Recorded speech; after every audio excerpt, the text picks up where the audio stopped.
Salam sejahtera. Renungan malam seiman yang ditulis oleh Dr. Kathleen Liwijaya Kuntaraf dan Pendeta Dr. Jonathan Kuntaraf. Judulnya adalah Allah mendemonstrasikan kasih karunia-Nya.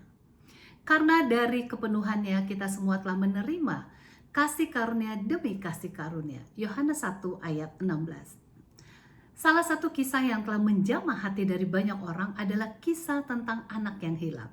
Kisah yang terdapat dalam Lukas 5 ayat 11-32 tersebut dapat menunjukkan satu perspektif yang baru mengenai kasih karunia Allah yang tidak terbatas itu. Untuk renungan malam seiman minggu ini, kita akan mempelajari perumpamaan Yesus tersebut yang merupakan pengalaman dari kita masing-masing. Nah, apakah yang kita lihat dari perumpamaan anak yang hilang tersebut? Kita dapat melihat setiap tahapan dari kehidupan manusia, baik pengalaman Anda maupun pengalaman kami berdua sebagai penulis renungan ini.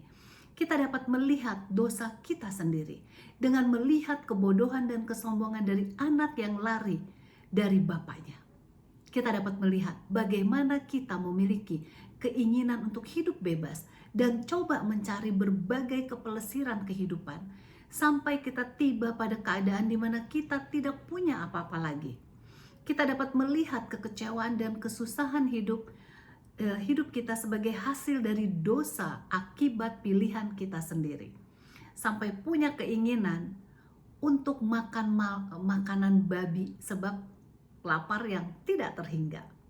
Kemudian kita dapat melihat kebutuhan kita akan pengampunan dan kasih karunia Allah serta restorasi saat anak itu pulang kembali ke rumah ayahnya.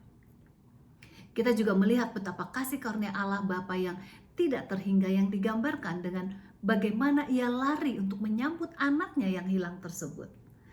Sangat penting bagi kita untuk membaca dan merenungkan akan perumpamaan tersebut agar kita dapat langsung melihat kasih Allah yang tak terduga itu.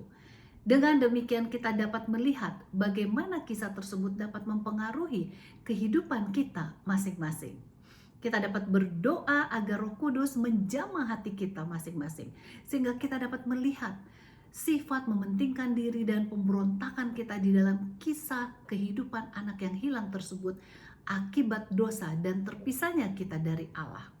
Kita pun berdoa agar kita dapat merasakan pelukan Allah Bapa oleh sebab sukacitanya melihat anak yang hilang itu telah pulang. Sebagai orang tua, kita dapat merasakan hati Bapa yang merindukan kepulangan anaknya. Dia menantikan anak-anaknya pulang. Kasih karunia senantiasa sedia untuk memberikan pengampunan kepada kita masing-masing. Kiranya kita tidak pernah mengecewakan Allah. Kita sudah sesat dari Tuhan, sekarang ku pulang.